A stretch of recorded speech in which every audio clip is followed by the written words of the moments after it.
Assalamualaikum warahmatullahi wabarakatuh. Kami dari kelompok 2 yang beranggotakan saya, Risarata Sonia Dan Kafid Genesa. Kami di sini akan menjelaskan tentang pengembangan dan manajemen koleksi digital. Apa itu koleksi digital?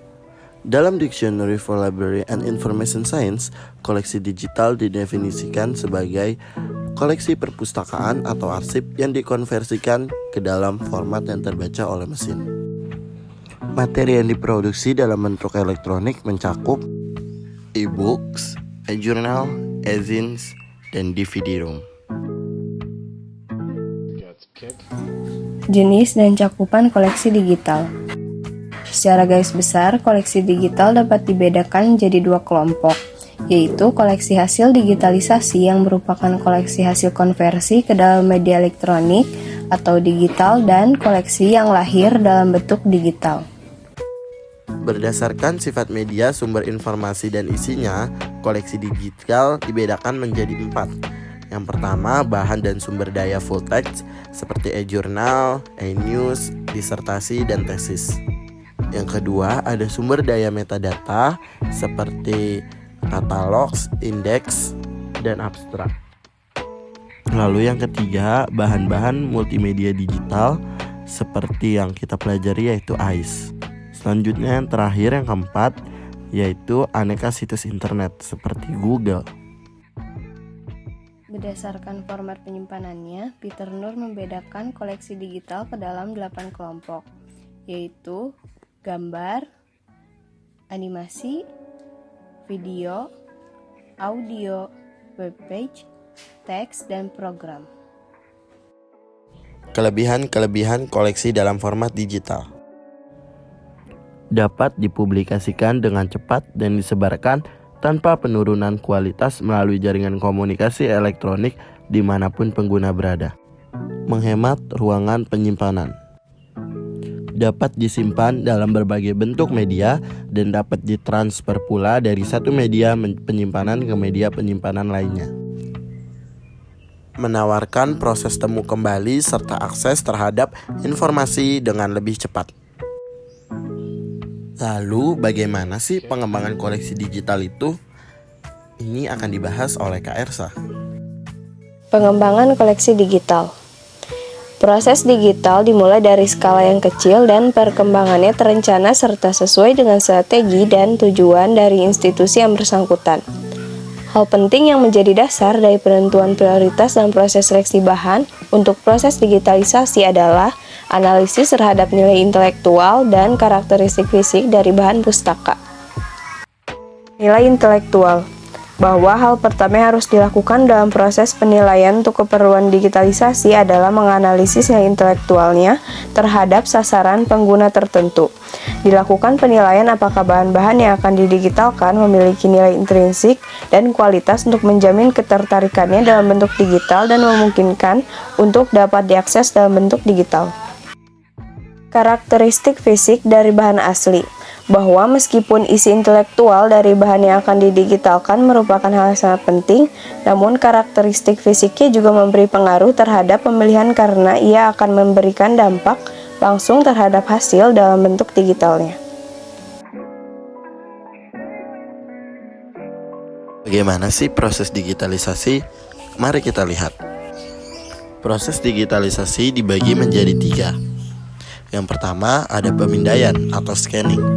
Scanning yaitu proses memindai dokumen dalam bentuk cetak dan mengubahnya dalam bentuk berkas digital, misalnya PDF.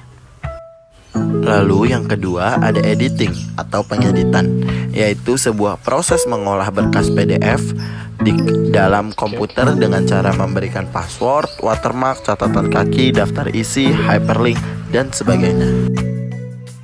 Lalu di pengeditan ada OCR. Proses OCR atau Optical Character Recognition dikategorikan pula dalam pengeditan. OCR itu adalah sebuah proses yang mengubah gambar menjadi bentuk teks. Selanjutnya ada pengunggahan atau uploading. Adalah proses pengisian metadata dan mengunggah berkas dokumen tersebut ke perpustakaan digital. Lalu proses selanjutnya adalah konversi ke koleksi digital, proses memindai dokumen ke dalam pencitraan. Pada foto di sini kalian bisa lihat ada tahapan pengembangan koleksi digital seperti scanning, editing, uploading, dan konversi. Kalian bisa lihat server yang digunakan berupa Linux atau Windows OS, open source database server, dan license server. Printer digunakan untuk cetak kartu anggota, cetak label punggung, cetak barcode. Scanner device digunakan untuk mendigitalisasikan foto dan mendigitalisasikan sampul buku. Lalu dipindahkan ke PC klien. Di PC klien tersebut, disitulah ada layanan sirkulasi. Untuk lebih jelasnya, kami berikan contoh pada video berikut. Yang pertama buku lama, dan yang kedua naskah kuno. Yang pertama di-scan buku lama atau naskah mulai dari sampul sampai dengan isinya. Yang kedua mengedit hasil scan buku lama atau naskah. Dan yang ketiga selanjutnya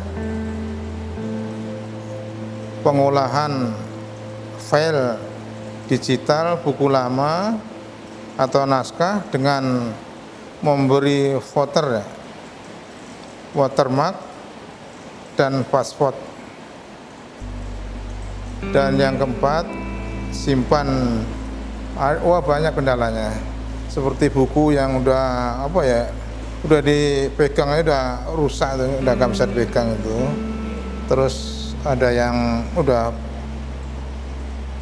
berlubang-lubang itu dimakan kutu buku itu ya. Yang kedua kalau yang bukunya tebel kan itu hasilnya juga nggak bagus, mungkin melengkung yang karena bukunya sudah diatur jadi hasilnya kurang bagus juga itu.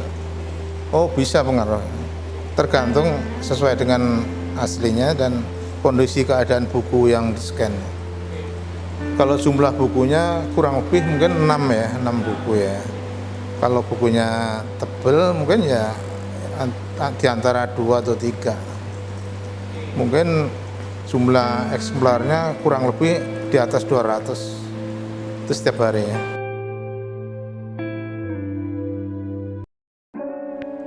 Tujuan digitalisasi. Pada dasarnya, digitalisasi bertujuan untuk memudahkan akses bagi pengguna perpustakaan. Dengan adanya koleksi dalam format digital, pengguna perpustakaan dapat mengakses informasi tanpa harus mendatangi gedung perpustakaan secara fisik sepanjang tersedia fasilitas internet. Aspek hukum digitalisasi.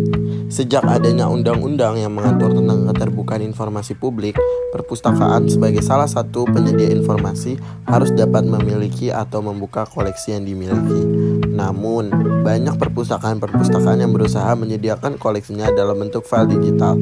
Namun sampai sejauh ini, banyak perpustakaan digital belum memahami sejauh mana dokumen digital dapat diberikan secara terbuka.